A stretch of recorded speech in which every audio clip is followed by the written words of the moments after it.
ನಮಸ್ತೆ ವೀಕ್ಷಕರೇ, ತಮಗೆಲ್ಲ ಮತ್ತೊಮ್ಮೆ ನಮ್ಮ ಯೂಟ್ಯೂಬ್ ಚಾನೆಲ್ ಕಾರ್ಯಕ್ರಮಕ್ಕೆ ತಮಗೆಲ್ಲ ಸ್ವಾಗತ ಸುಸ್ವಾಗತ. ವೀಕ್ಷಕರೇ, ಪ್ರತಿ ಅಮಾವಾಸ್ಯೆಯ ದಿನ ಶ್ರೀ ವರದರಾಜೇಶ್ವರ ಸ್ವಾಮಿಯ ಶಿವಾಲಯದಲ್ಲಿ ಕೂಷ್ಮಾಂಡ ಆರತಿಯನ್ನು ಮಾಡ್ತಾರೆ. ಪ್ರತಿನಿತ್ಯ ಶ್ರೀ ವರದರಾಜೇಶ್ವರ ಸ್ವಾಮಿಯ ಶಿವಾಲಯದಲ್ಲಿ ಕೂಷ್ಮಾಂಡ ಆರತಿಯನ್ನು ಮಾಡ್ತಾರೆ. ಅಮಾವಾಸ್ಯೆ ಹಾಗೂ ಪೌರ್ಣಿಮೆಗಳಲ್ಲಿ ಅಲ್ಲಿ ನಡೆಯುವಂತಹ ಕಾಳಭೈರವ ಸಹಿತ ಪ್ರತ್ಯಂಗಿರ ಹೋಮದಲ್ಲಿ ಪಾಲ್ಗೊಂಡು ಅನೇಕ ಸಂಕಷ್ಟಗಳನ್ನು ದೂರ ಮಾಡಿಕೊಂಡಿರುವಂಥ ಉದಾಹರಣೆಗಳು ಸಾಕಷ್ಟು ನಮ್ಮ ಕಣ್ಣ ಮುಂದೆ ಇದೆ ವೀಕ್ಷಕರೇ. ಅದೇ ರೀತಿಯಾಗಿ ಇದೇ ತಿಂಗಳ 9ನೇ ತಾರೀಕು ಫೆಬ್ರವರಿ 9, 2024ರಲ್ಲಿ ಆವರಾತ್ರಿ ಅಮಾವಾಸ್ಯೆ.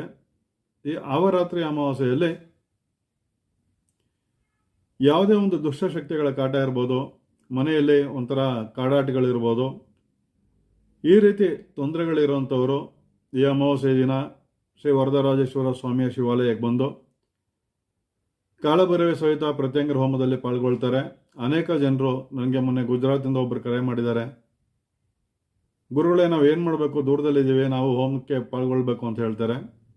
ಅವ್ರಿಗೆ ನಾನು ಹೇಳೋದಿಷ್ಟೇ, ಯಾರೇ ಇರಲಿ, ದೂರದಲ್ಲಿ ಯಾರೇ ಇರಲಿ, ನಿಮ್ಮ ಅನುಕೂಲಕ್ಕಾಗಿ ನೀವೆಲ್ಲೇ ಇದ್ದರೂ ನಿಮ್ಮ ಹೆಸರು ಮತ್ತು ನಕ್ಷತ್ರಗಳನ್ನು ನಾನು ಕೆಳಗೆ ಕಾಣಿಸುವಂಥ ಈ ನಂಬರ್ಗೆ ನೀವು ಕರೆಯನ್ನು ಮಾಡಿ ಅವರು ಅದಕ್ಕೆ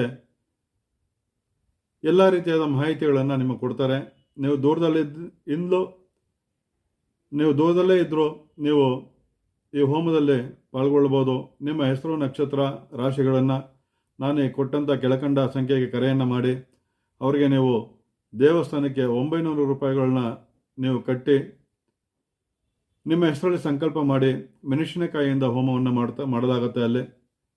ಅದರಿಂದ ಯಾರೇ ಇರಲಿ, ದೂರದಲ್ಲಿದ್ದರೂ ಪರವಾಗಿಲ್ಲ, ನೀವು ಮಾಡಿಸ್ಬೇಕು ಅಂತ ನಿಮ್ಮ ಮನಸ್ಸು ಇಚ್ಛೆ ಇದ್ದರೆ ಖಂಡಿತವಾಗಿ ನಿಮ್ಮ ಅನುಕೂಲಕ್ಕಾಗಿ ಈ ರೀತಿ ನಿಮ್ಮ ಹೆಸರಲ್ಲಿ ಸಂಕಲ್ಪವನ್ನು ಮಾಡಿ ಶ್ರೀ ವರದರಾಜೇಶ್ವರ ಸ್ವಾಮಿಯ ಶಿವಾಲಯದಲ್ಲಿ ಪ್ರತಿ ಅಮಾವಾಸ್ಯೆ ಮತ್ತು ಪೌರ್ಣಿಮೆಗಳಲ್ಲಿ ನಡೆಯುವಂತಹ ಶ್ರೀ ಕಾಲಭೈರವ ಸಹಿತ ಪ್ರತ್ಯಂಗಿರ ಹೋಮದಲ್ಲಿ ಪಾಲ್ಗೊಳ್ಳಬಹುದು.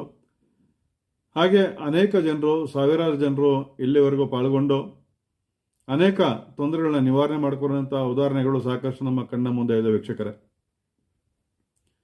ಅದೇ ರೀತಿಯಾಗಿ ಕಳೆದ ಪೌರ್ಣಿಮೆಯ ದಿನ ಸಿಂದಗಿಯಿಂದ ಒಬ್ಬರು ಪ್ರತಿ ಅಮಾವಾಸ್ಯೆಯಲ್ಲಿ ಬರ್ತಾಯಿದ್ರು. ಈಗ 3ನೇ ಅಮಾವಾಸ್ಯೆ ಬಂದಿದ್ದಾರೆ ಇವರು. ಅವರ ಹೊಲದಲ್ಲಿ 4-5 ವರ್ಷಗಳಿಂದ ಯಾವುದೇ ರೀತಿಯಾದ ಬೆಳೆ ಇರಲಿಲ್ಲ, ಸಾಕಷ್ಟು ಕಷ್ಟಗಳನ್ನ ಅನುಭವಿಸ್ತಾ ಇದ್ರು. ಇಲ್ಲಿ ಬಂದು ಈ ದೇವಸ್ಥಾನಕ್ಕೆ ಬಂದು ಇಲ್ಲಿ ಪೂಜೆಯನ್ನು, ಕೂಷ್ಮಾಂಡ ಆರತಿಯನ್ನು ಮಾಡಿ ಆ ದೇವನಿಗೆ ಪೂಜೆಯನ್ನು ಸಲ್ಲಿಸಿ ಇಲ್ಲಿಂದ ತೀರ್ಥವನ್ನು ತೆಗೆದುಕೊಂಡು ಹೋಗಿ ಅವರ ಹೊಲದಲ್ಲಿ ಹಾಕ್ತಾರೆ. ಆ ಹಾಕಿದ ನಂತರ ಅವರಿಗೆ ಖಂಡಿತವಾಗಿ ಅವರೇ ಆಶ್ಚರ್ಯ ಪಡೋ ರೀತಿಯಲ್ಲಿ ಬೆಳೆ ಬಂದಿರುತ್ತೆ. ಅವರು ಸಾಕಷ್ಟು ಆಶ್ಚರ್ಯಚಕಿತರಾಗ್ತಾರೆ. ಶ್ರೀ ವರದರಾಜೇಶ್ವರ ಶಿವಾಲಯಕ್ಕೆ ಆಗಿದ್ದಾಗಿ ಅವರು ಭೇಟಿಯನ್ನು ನೀಡ್ತಾ ಇದ್ದಾರೆ. ಅವರ ಮಾತನ್ನು ನಾವು ಕೇಳ್ತಾ ಬರೋಣ, ಬನ್ನಿ ವೀಕ್ಷಕರೇ. ನಾವು ವಿಜಯಪುರ ಡಿಸ್ಟಿಕ್ ಸಿಂಧಗಿ ತಾಲೂಕಿನಿಂದ ಬರ್ತಾ ಇದ್ದೀವಿ. ನಮಗೆ 4-5 ವರ್ಷದಿಂದ ಏನೂ ಕೆಲಸ ಆಗ್ತಾಯಿದ್ದಿಲ್ಲ, ನಿಲ್ತಾ ಇದ್ದಿಲ್ಲ, ಹಲವು ಪ್ರಾಬ್ಲಮ್ ಆಗ್ತಾಯಿತ್ತು. ಏನೋ ನಮಗೆ ಮನಸ್ಸಿಗೆ ಸಮಾಧಾನ ಇರ್ತಾ ಇದ್ದಿಲ್ಲ. ಮತ್ತು ಯಾವುದೇ ಕೆಲಸ ಮಾಡ್ತಾಯಿದ್ರು ಮಾಡಬೇಕಂದ್ರೂ ಮೂಡ್ ಬರ್ತಾ ಇದ್ದಿಲ್ಲ. ಮತ್ತು ಏನೇ ಮಾಡಿದ್ರು ಸಕ್ಸಸ್ ಕಾಣ್ತಾ ಇದ್ದಿಲ್ಲ. ಇಲ್ಲಿ ವರದರಾಜೇಶ್ವರ ಟೆಂಪಲನ್ನು ಯೂಟ್ಯೂಬಲ್ಲಿ ನೋಡಿಬಿಟ್ಟು ಬಂದು ಕೂಷ್ಮಾಂಡ ಆರತಿಯನ್ನು ಬೆಳಗ್ಗೆ ಹೋದ್ಮೇಲೆ ನನಗೆ ತುಂಬ ಚೆನ್ನಾಗಿದೆ. ಇವಾಗ ಸಾಲ ಬಾಧೆ ಎಲ್ಲ ಕ್ಲಿಯರ್ ಆಗಿದೆ. ಸ್ವಲ್ಪ ಮಾತ್ರ ಗೊತ್ತಿದೆ ಅಷ್ಟೇ ಇರೋದು. ಇವಾಗ ನಮಗೆ ಬೇಗ ಚೆನ್ನಾಗಿಟ್ಟಿರೋ ದೇವರು. ಮತ್ತೆ ಬಂದು ಇವಾಗ ಗುರುಜಿ ಹತ್ರ ಭೇಟಿಯಾಗಿ ಮತ್ತು ದರ್ಶನ ಪಡ್ಕೊಂಡು ಮತ್ತೆ ಕೂಷ್ಮಾಂಡ ಆರತಿ ಬೆಳಗ್ಗೆ ಹೋಗ್ಬೇಕಂತ ಮತ್ತೆ ಬಂದಿದ್ದೀವಿ. ನೀವು ಸಿಂದಗಿಯಿಂದ ಬರ್ತೀರಾ? ಸಿಂದಗಿಯಿಂದ ಬಂದಿದ್ದೀವಿ. ಪ್ರತಿ ಅಮಾವಾಸ್ಯೆಗೆ ಬರ್ತೀರಾ?